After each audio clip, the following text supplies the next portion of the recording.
Welcome aboard the Athletics Can't Wait Jets podcast, your nonstop shop for all things Jets with Tim McMaster, Zack Rosenblatt, and Marissa Dunn. Can't wait. It is NFL Scouting Combine Week, the worst possible week of the year to be in Indianapolis. Thanks for joining the Can't Wait podcast. Thrilled to have you here live on YouTube if you're checking us out there, or the audio version. I'm Tim McMaster along with Zack Rosenblatt, our Jets reporter at The Athletic, and our tremendous producer, Marissa Dunn. Zack is in Indy as we speak. Marissa was in Indy. I never got to Indy. We have a lot to get to on the show. Laken Tomlinson released Dawkins comments. Davante Adams not available, apparently. Everything Joe Douglas talked about today. Mecole Hardman, all sorts of fun Jets type stuff. But I want to start with the fact that you guys got together in person again. Multiple times. Yeah. I mean, I know. I'm sorry, Tim, but it was so great seeing Zack. I just want to paint the picture of what a good guy Zack Rosenblatt is. So I get to Indy Sunday night. Zack has dinner plans with his editor and a few other writers, but he knew that I had nobody to go to dinner with. So Zack came to dinner with me first and then went to dinner with his editor and the other writers just so I had someone to go to dinner with. What a guy. 2 dinners. So you're saying he's a great guy? No, I just had I had a margarita with her. I didn't eat with her. I Yes. had some guac. She donated some guac for me. But he made sure that I had somebody to go to dinner with. I mean, you can't ask for more than that from a coworker. So huge shout out to Zack. And then we went to breakfast the next morning. Yeah. Then we had all of our athletic meetings. And then she sat next to me during the summit, and she cheered me on when I had to stand in front of everybody and embarrass myself. And then that's right. You get to speak at the summit. I heard the summit was great from other third parties. I'm very uncomfortable in front of crowds, and I had everybody claimed I did well up there, but there's a lot of people I could tell you were uncomfortable. They're like, you looked uncomfortable up there. He did great. Just so people know what we're talking about. I don't want to go too far behind inside the curtain, athletic baseball. Yeah. But each sport at the Athletic has a annual gathering where kind of everybody's able to come together and actually see each other, because we all work across the country and don't really see each other. And for football, it's at the Combine. So over 100 people, I think, right, on the Athletic NFL staff. And Zack got to get up in front of everybody and speak. We won't talk about anything else because it's all, company stuff. But, but that's the gist of what we're talking about. Yes. So moral of the story, it was excellent to see Zack. It was great to be in Indy for a little bit and see everybody. But obviously, today's Wednesday and boy, there's a lot of Jets news. So I feel like we have a lot to get into. I will say you guys are both in much better moods than Joe Douglas appeared to be today during his media session. Just seemed kind of sad. I mean, it's been a rough while now at this point. But maybe he was just keeping it, on somber, just not to get too into everything, because there was a lot to get asked about. So let's start there, Zack. I think we had 4 or 5 topics out of what Joe talked about today. It wasn't exact, nobody was rah-rahing after that media session, but he talked about the offensive line, which is obviously a big concern, especially after they released Laken Tomlinson to save some money over the last couple of weeks, because it opens up one more spot on that offensive line that now needs to be filled. He did sound confident that they would have no trouble doing that, but a big part of his plan is Elijah Vera-Tucker and the fact that, as we know, he can play anywhere. And although he can play anywhere, they are committed. He stressed it again. They're committed to him only playing one position in 2024. They are not committed to what that position is based on what they can do.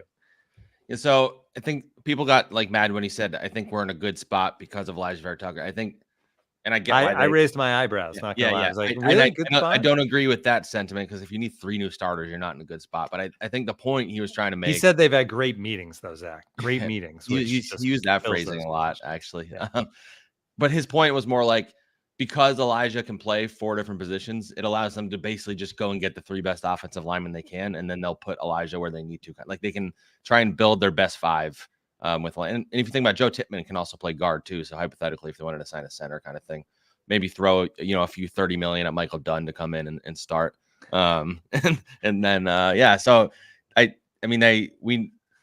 kind of wondered all offseason. I said it on here and I wrote about it, if they would just try and get Laken to take a pay cut. Ultimately, I guess I shouldn't have been surprised that they cut him, because he wasn't that good and he's making a lot of money. And a guy's not always people don't always agree to pay cuts. It happens sometimes, but So they move on from him.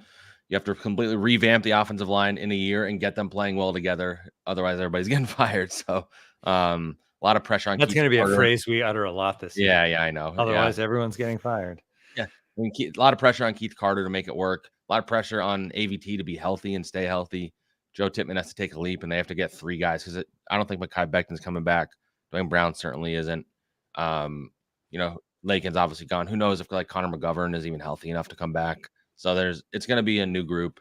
There are some intriguing offensive linemen free agent. I just saw the Rams said they think Kevin Dotson, their guard, I think is like graded as like the best guard in free agency. He's going to be hitting free agency. It'll be expensive, but I tweeted this yesterday. If I'm Joe Douglas, like where my head is at.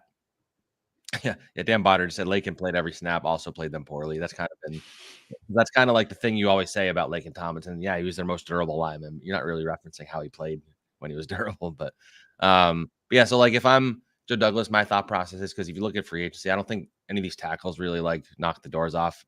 So my thought process is go and get 2 guards in free agency because there's a pretty good guard free agency class, I think, or 2 interior linemen, I should say. And then if you want to move Joe Tippmann over. And then move Elijah to one of the tackle spots and then draft a tackle in the draft. And then you kind of have your 5 solid, like you don't need like stars on the offensive line. You just need 5 or 4 solid guys. If the Jets even had an average offensive line last year, it's probably looks a little different. So, yeah, I mean, the pressure's on Joe. He's talked about fixing the offensive line his entire career. This is his last chance. So.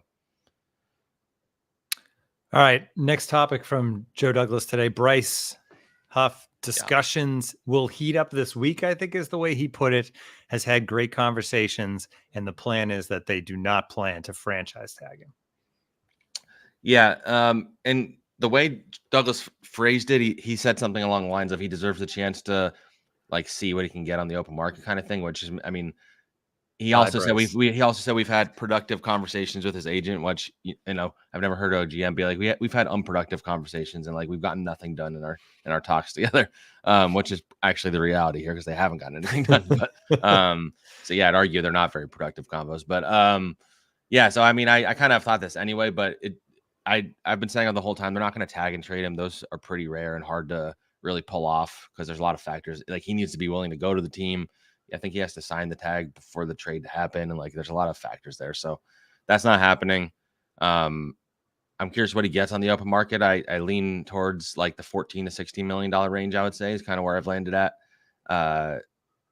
As we've talked about on here, I don't think it's a good look if they let him leave the building, but he's going to have a market. So maybe it's the kind of thing where some teams do this, a guy that's in their building that they want to bring back. They say, okay, go and see what you can get on the open market. Come back to us with your best offer. And then if like that's in the range that we're willing to do, then we'll bring you back. So maybe that's their thought process. But I get the feeling, again, I've said this all off season. I'm not 100% sure he's gone, but I feel pretty confident that he's going to sign somewhere else. He's spoken openly about how he wants to be a full-time player.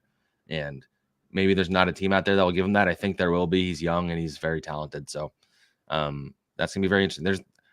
Every team could use a good pass rusher pretty much. Like some of them maybe don't need it as much, but there's going to be somebody who's willing to pay him. I don't have any doubt about. The thing with that money though, is if it's that money, it kind of has to be a full-time player, right? You can't. Yeah, totally. To a part-time guy. Good point. No. All right. Up next, Mecole Hardman. And this is probably the most juicy stuff of the period, right? So Mecole Hardman, of course, everyone knows, Super Bowl hero after being traded away by the Jets after not being able to make any impact on the Jets. As far as Joe Douglas goes, he basically took the high road, I guess. He said Xavier Gipson basically outplayed Mecole and made Mecole unnecessary. They're still going with the Xavier Gipson thing when they still like barely gave him the ball, but yeah, that's the play. But on the other side of things, Mecole Hardman, went on, I think it was Ryan Clark's podcast. Yeah.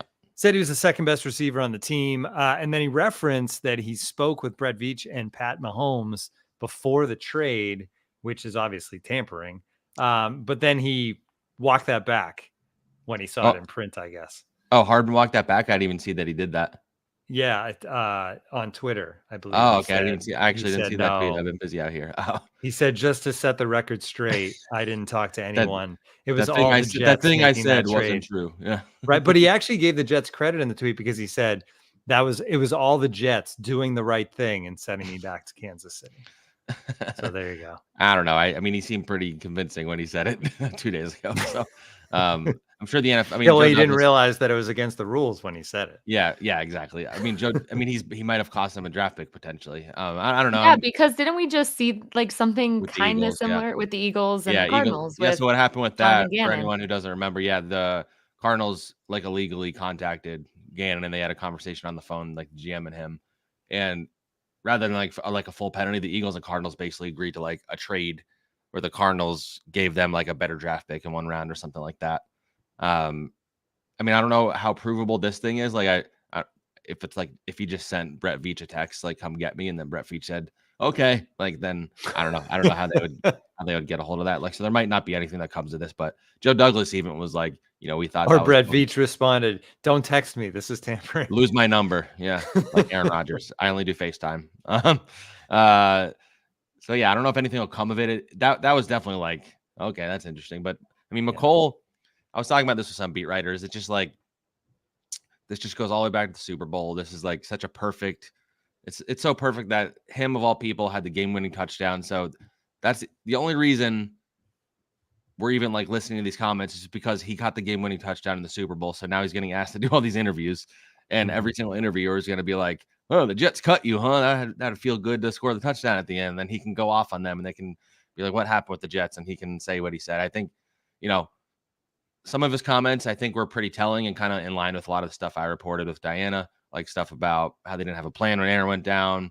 He like emphasized that the defense always seemed to have a plan, the offense didn't. I think the stuff that he said about Brant Boyer was pretty weak and kind of lame. Where he pretty much said like they told him last minute you're an NFL player. Like, who cares if they told you last minute that you're going to be a returner? Like, you've been been a returner your whole NFL career.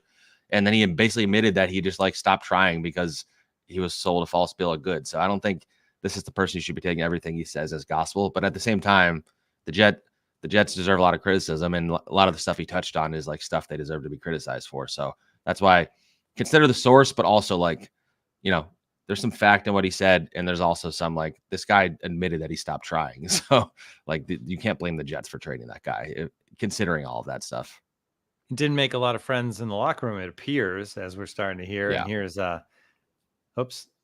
Thomas Morstead tweet: "Be careful getting information from disgruntled former employees. Getting beat out by a rookie free agent after being guaranteed millions of dollars is tough to deal with. Entitlement is a killer of opportunity.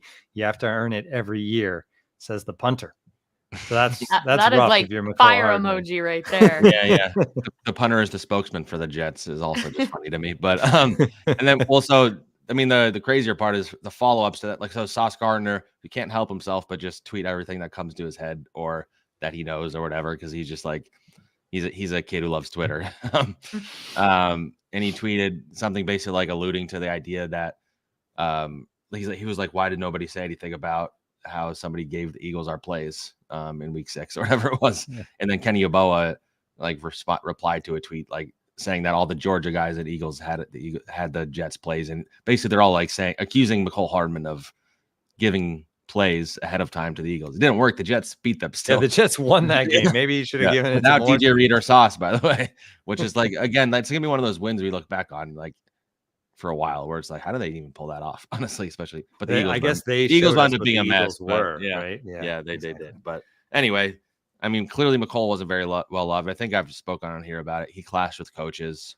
He went there thinking he was going to play with Aaron Rodgers, and that didn't happen. And kind of like the rest of the team, he just kind of gave up after that. So, again, it's fair to criticize the Jets for not figuring out a way to use him, but how can you really use a guy who kind of pouts that way when he doesn't get what he wants? So, I'm sure the Jets kind of anticipated they were going to have to be asked about Mecole Hardman over and over again when that happened. Like, that was, again, it's just the most Jets thing ever, that we're still talking. We're going to be talking about it all. It's going to be all off season.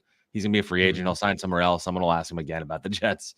It happens when guys leave the Jets in general. Like I was talking with another reporter. I'm like, what other Jets players are going to sign somewhere else and then they're going to trash the Jets when they go to the other team? And the answer is obvious. It's Mekhi Becton. Like, that seems like a lock that wherever he goes, he's gonna trash them. But that's kind of what happens with this organization until they start, winning and fixing all their drama. Like this is going to keep happening. Yeah. All right. Up next from Joe Douglas, Zach Wilson. Yeah. Because we always have to get something about Zach Wilson. And given permission to him and his agents, I guess, to look for a trade, right? Yeah. I think I heard rumblings about that maybe had already happened before Indy, but like didn't get like that confirmed or anything. And then Joe basically said it. I mean, this has been obvious that it was going to happen. It's not a big surprise. As time goes on, I become less and less confident they're even going to get a team to trade for him. Like some of the teams that I thought, and I'm writing something about this for tomorrow, so I'm not going to spill all of it just yet. But the Rams are a team that keeps coming up, so I'll address them. They're not trading for Zach Wilson. People saw Michael LaFleur go there, that Michael LaFleur being there, and Rob Calabrese going there, and thought, okay, they're going to go and get him. It's the opposite, isn't Michael it? LaFleur being there makes it, yeah. That's what I just tweeted right before the podcast. Yeah. Like, let me put it this way. Did you retweet your story? Yeah, that's what I'm saying. Michael LaFleur being there doesn't make it more likely he's going to be there. It makes it less likely. Like, they do not like each other.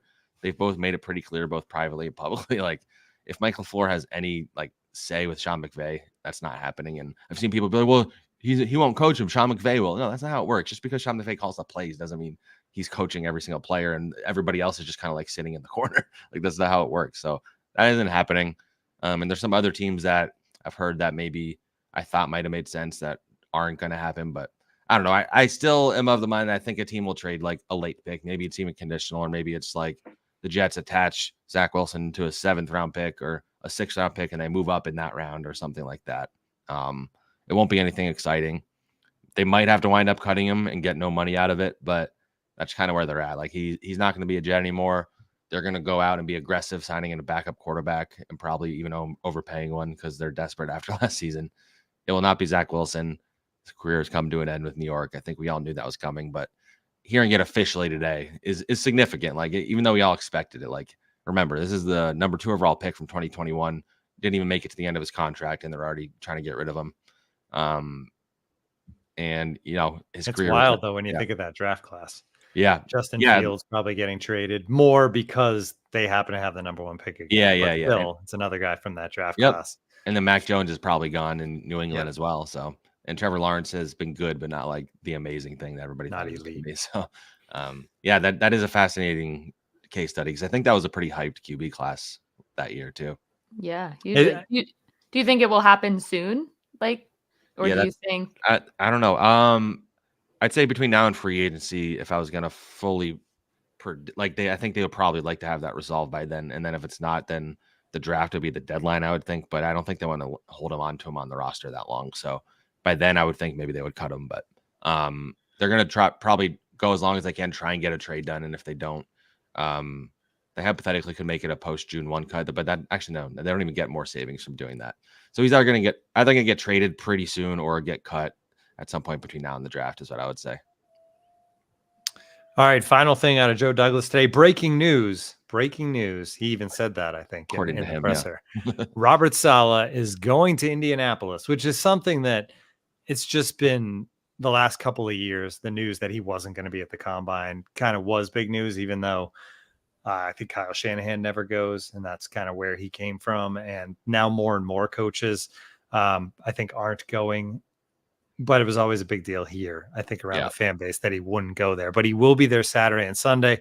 According to Joe Douglas, it's basically because they have a slew of important interviews lined up, right? That's what it sounded like. I don't know what that is, but it was kind of interesting phrasing. He's like, we can have some interesting meetings or something like that. I don't know if he was trying to like allude to the idea that they might be doing trades, but I don't know why Saleh would need to be there for that. So I don't know. Maybe this is a response to all the criticism he got for not being there. I think the tree he comes from of coaches, like the Shanahan and McVay group, they all don't really go to this trip. I can see both sides of the conversation ultimately. As someone was saying today, like, Andy Reid comes here. Like, if Andy Reid's coming here, then he might be onto something. Like, if Andy Reid, like the best coach in the NFL, feels like there's value in coming, then maybe there's value in coming. But at the same time, like, they do a lot of the interviews via Zoom. I don't know. I feel like you get a better read of a person if you're in the same room as them. But the medical stuff, Saleh doesn't need to be there for. But if they want to involve him in the conversations with like free agents and agents and stuff like that, then sure. But I don't know. I don't think it's as big of a deal as everybody's making it, though. I understand like why the Jets, who have not made the playoffs in so long, they're a mess, and like the coach wasn't even going to be there. Like I kind of get it, but he's coming on Saturday when most of the Jets beat will be gone. Actually, I think all of it will, so he won't have to run. Yeah, when you leave tomorrow. I leave tomorrow. I think the majority of the beat leaves either tomorrow or Friday. So that's that's where I'm leaving bright and early because I'm starting my move tomorrow. Coming off Indy, it's going to be a miserable day and also a fun one, I guess. At least you're not coming back from like Florida or California. True. Yeah. You're coming from miserable Indianapolis. No, I don't know. It's miserable here, although it's warm out. It was not today. It's freezing on Monday. Today. On Monday, no, in New York, Indy was 55. Monday in Indy was 71 degrees. Yeah. It was 65 yesterday. Yeah. I mean, I was there, so I guess I brought the sunshine. And you took it with you because today it's been windy and freezing. It was like the wind chill made it 19 degrees or something. We were that out was on my patio. trip. It was freezing cold and snowing the entire time. Yeah, I was there in 2019. I've been alluding to that all week because it's been crazy how nice it has been before today. Yeah, so I had no complaints. All right, some other Jets news away from the Joe Douglas media session today. We haven't gotten a chance. Well, we had Laken Tomlinson here on the rundown, but we kind of already covered that. But they save $8.1 million. So that's what they get for Laken Tomlinson. We can, I think, move on from there. We haven't had a show since Dawkins came out with his strong words about Michael Clemens and this Jets team. He said a lot. Some of the highlights, weirdos being weird when he talked about the scuffle. Of course, that's what I say about Connor all the time. Just weirdos being weird. This goes back to the scuffle in the tunnel after the Jets-Bills game. I hate them all of them. And then he said, bitch boy, too. He did say, though, that he likes Quinnen Williams. Yeah, he made sure to say, they all love Instagram and want to be famous, but I like Quinnen Williams. It was, and he was doing it shirtless, by the way. So that was like very fat. He's a fascinating guy. I'm sure he's fun to cover. So Joe Douglas did reference it today, though. He said, we need to earn people's respect. And then I think his cliche was, well done is better than well said. Yeah, that's a cliche for sure. But Sauce Gardner had a funny tweet after the Dawkins thing where he basically took like a selfie of himself without a shirt. He's like, on my way to do my first ever shirtless podcast or something. So Sauce has had a lot of fun trolling people, as he always does. But yeah, the Jet, like I've said, like the Jets are an easy target, and so everybody's taking full advantage of it right now. And until they prove that, and they kind of put it on themselves a little bit because of how much they were hyping themselves up last year. All the Super Bowl talk, Hard Knocks, the Aaron Rodgers stuff, like they brought the crows pecking at their neck, as Robert Saleh likes to say. Like they brought them on themselves, and so that this is going to keep happening. There's Sean Payton feels like ages and ages ago, even though it was only like just in July or whatever. But it aged really well for Sean Payton. It did. Especially the Hackett stuff. But so Dawkins, he got into a fight with Clemens after that one game. He's kind of known for being a little bit of a hothead, and Clemens on the Jet side is kind of known for that too. So those guys clashing. Like I don't know. I enjoy this because when these two teams go against each other, it's going to be like people aren't going to be able to bite their tongue, which is better for us because a lot of times these days nobody wants to talk about their rivals and it's just another game. It's just another game. Like people are going to be dying to go and hit Dawkins and all that stuff. So it's going to be fascinating to see those matchups next year. Yeah, that rival. It's not a rivalry at this point. Although the Jets have done pretty well against them. Yeah, they've split it. Yeah. Yep. Yeah. Boy Green asked if we're considering doing a shirtless can't wait pod in honor of Dawkins. No, I'm going to say no on that one as well. You guys don't want to. Yeah, see me too. No yeah. All right, up next, Davante Adams. According to Tom Telesco, the new GM of the Raiders, Davante Adams will not be a Jet. He said, quote, he's a Raider. We're not trading him, which could be true. It could also be it's going to cost you more than you think it's going to cost you to trade for Davante Adams. What do you think, Zach? Is he just playing and is this negotiating strategy, or is he committed to Davante Adams? Yeah. How much say does Davante Adams have in this? I think he probably has some, I would think. I mean, unless they got blown away with an offer, I don't know what the Jets would have to give up for them to be blown away. I don't know. I've always kind of thought it wasn't going to happen, especially once they hired Antonio Pierce. I know there's a family factor for Davante in Vegas, which people like that was the main reason why he wanted to go out there. It was like very family related. He has family out there that he wanted to live near. So I lean towards it not happening. I'd never say never. I think the Jets are going to, open all doors and try and get a really upgrade at number 2 receiver. But I don't think Davante Adams will be it. I know the Bucs are working really hard to re-sign Mike Evans, but they're not going to franchise tag him. So there's an outside shot. He makes it to free agency. T. Higgins franchise tagged. I don't think Michael Pittman will make it to free agency. So it'll come down to like Calvin Ridley and Marquise Brown in free agency, or you find somebody on the trade market. I think I've said it on here. I think there's somebody we aren't talking about that might come available. I don't know who that is. But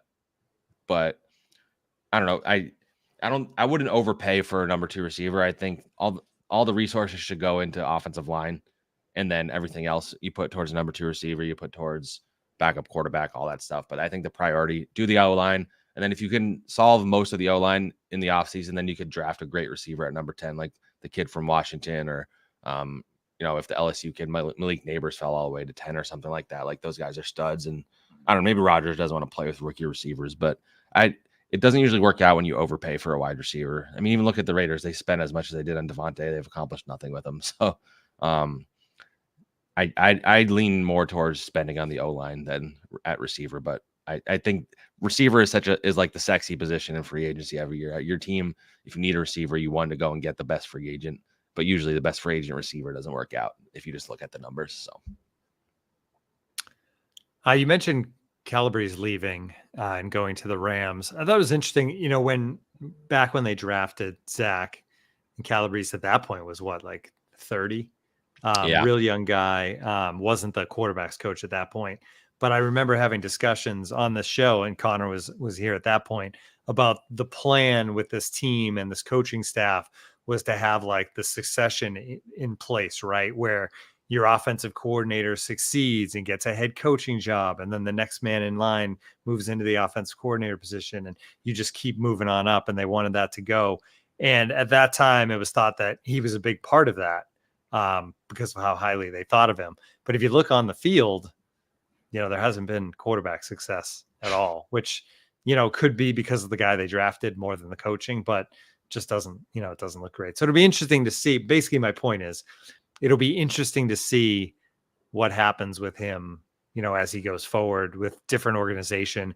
Obviously, they have a quarterback set in the Rams, but for how much longer, and then there'll be something there. So I'm intrigued to see what he becomes from here now that he's not a Jet. Yeah. And remember with him, he pretty much got demoted last year because they brought Todd Downing in, and Todd ran the quarterback room. Calabrese was very highly regarded. Like they promoted him when he was young, like you said, after Greg Knapp's passing in 2021. He'll go to the Rams. He's friends with Michael Floor, obviously. I think Sean McVay is a good person to learn from. I'm curious to see if they actually hire another quarterbacks coach, or if they're done hiring offensive coaches. I know, as the thing we reported, Diane and I, about them looking at a coach to take over some of Hackett's responsibilities. I don't really get the vibe that that's happened yet. They haven't announced anything, and there hasn't been any rumblings about it since we reported on it. So I don't know if they just had trouble getting guys to take that role. And as I've said on other podcasts, one of the guys that they tried pursuing and got a job elsewhere. So that I don't know how appealing it is to come and work on the staff necessarily right now. So I think that's all a factor. But yeah, Calabrese, I thought maybe they would have let him go last year as a scapegoat for all their problems, and that isn't what happened. But Saleh said at the end of the season, we're not going to make any significant staff changes, but they now will have a new quarterbacks coach, new running backs coach, and a new wide receivers coach. So that's pretty significant in my opinion. So yeah, position changes. Yeah. Zach Azani's with the Steelers now. I think that might have happened since our last pod, maybe. Yeah, I don't know. It's going to be interesting to see how the staff takes shape. And, Woody had those comments about Robert, being more involved in offense. I asked Joe Douglas about that. I didn't get the sense he loved that question. He didn't really want to answer it. But yeah, this is where they're at. I should say, after we were talking about the receivers before, it seemed like we had a lot of comments about certain guys. I figured I'd just go through and address some of them, because Marquez Valdez-Scantling, I forgot he got cut today. Right. And anytime a Rodgers buddy gets cut, it's going to come up. So I would not rule it out. I don't think they're going to go and just sign Aaron's friends this offseason. I think Valdez-Scantling would just be someone you fall back on if you like strike out on all your other options. He's fast. He's a deep threat. He also drops the ball a lot. He didn't really put up very good numbers in Kansas City with Patrick Mahomes. So I wouldn't bank on it, but I wouldn't rule it out. Maybe he's the Randall Cobb replacement or something. I saw someone, Boy Green said Keenan Allen. I don't think they're going to trade Keenan Allen, but I'm going to ask around about that one. And I saw Adam Thielen. I think that one's actually intriguing because I don't think he'd cost a lot from the Panthers. A little older. He's friends with Aaron. Again, it doesn't have to be friends, but they are friends. He's still productive. He can be like a number 2 or a number 3. So I'm actually really intrigued at the idea of Thielen because he's not as expensive as like some of these other guys that we've talked about.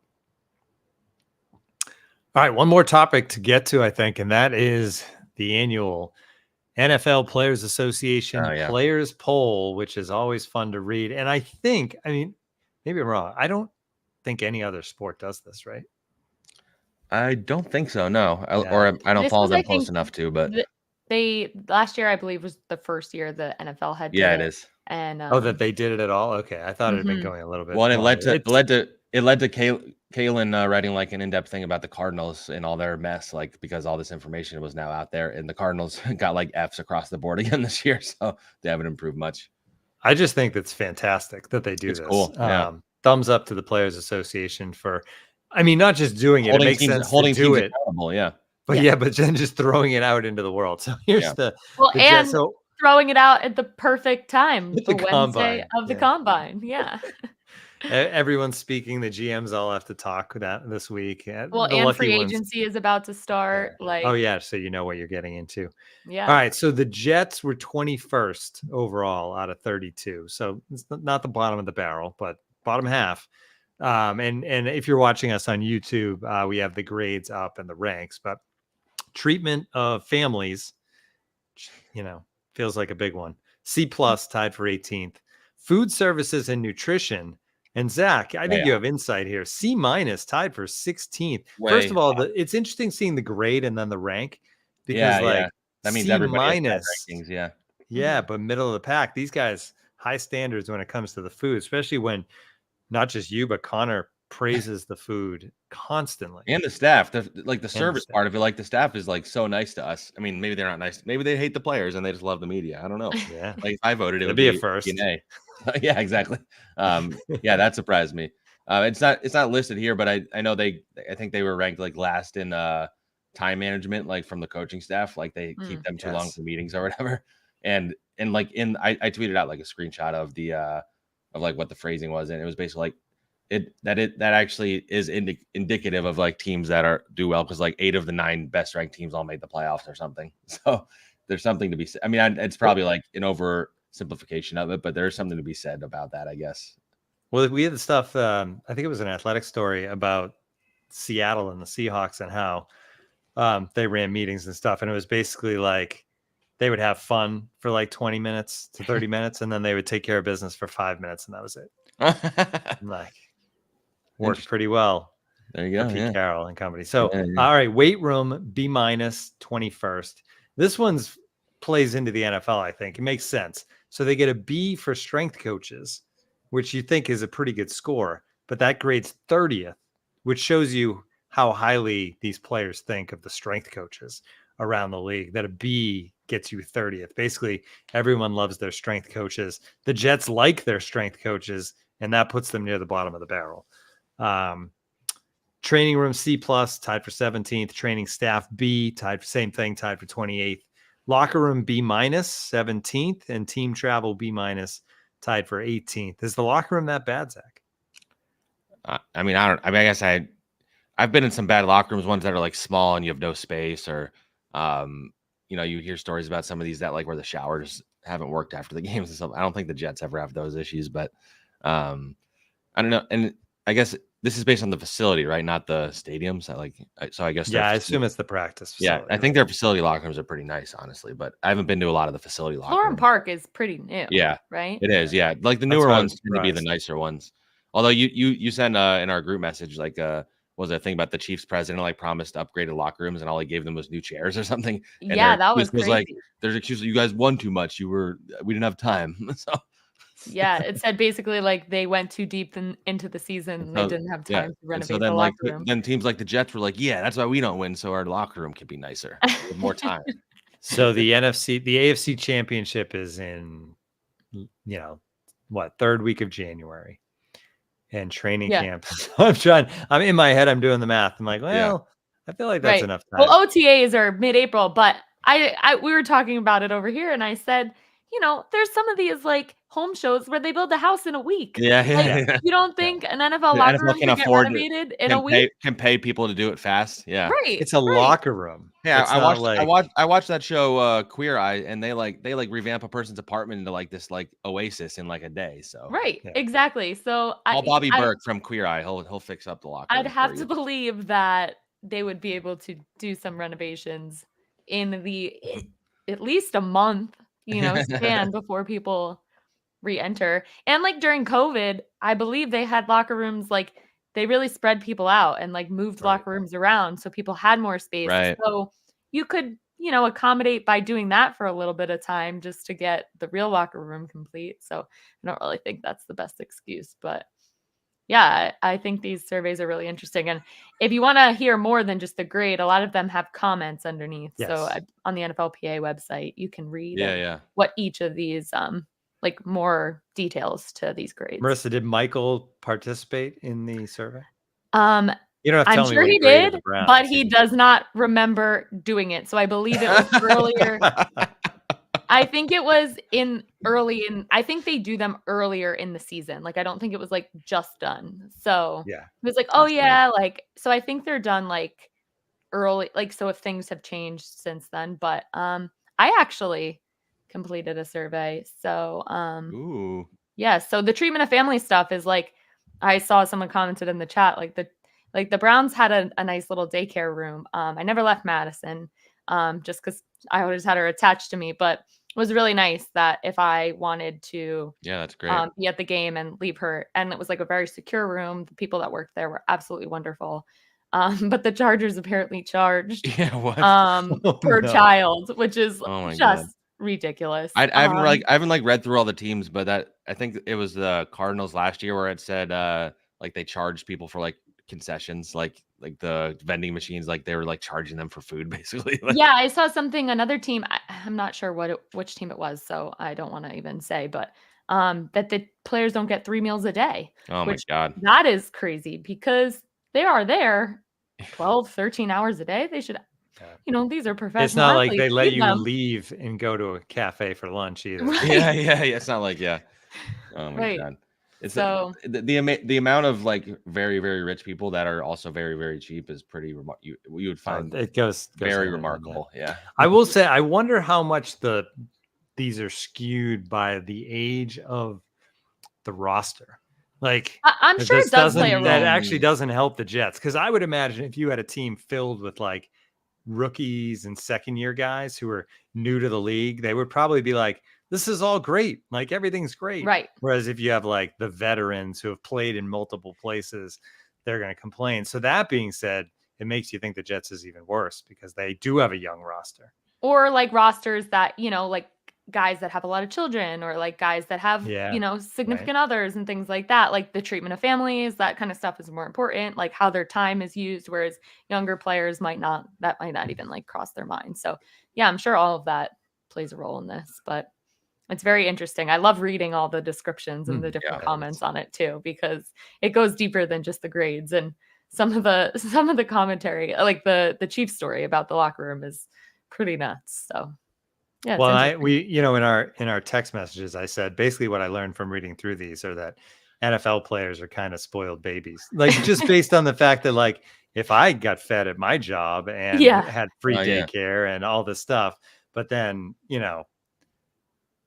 they're also players who, like you said, are there all day, and there are physical demands, and the owners are richer than most people's owners. So I will say, billionaires. This just made me think of like when I was a kid, like I have 3 brothers, like if all 4 of us filled out surveys about the way our parents are raising us, like just do it like that. Like the kitchen like the kitchen cleanliness and yeah. Somebody should do that. If you have multiple kids, let them fill out a survey about your parenting. A survey at the end of the year and publish it to your social media. Publish it to your refrigerator for there you go. Like grades, yeah. I think do we miss anything? I think we did like 12 minutes on the player survey and it's fascinating. One thing that I forgot about that somebody referenced in the chat was that the Jets are apparently meeting with Caleb Williams out here. I wouldn't make too much of it. I mean, I think it's due diligence. That's like a normal thing these teams do. It's due diligence season, as Jake Asman said to me earlier. So I think they're probably doing that. You can learn a lot in those things, especially like as you in the future go and face these guys and these quarterbacks, or down the line if a guy is available or whatever. So he's fascinating though with all this stuff. He doesn't have an agent. Kalen had a great story about him that came out I think today. I'd recommend reading The Athletic. That's where I read it. His dad is running things, but then they have financial advisors.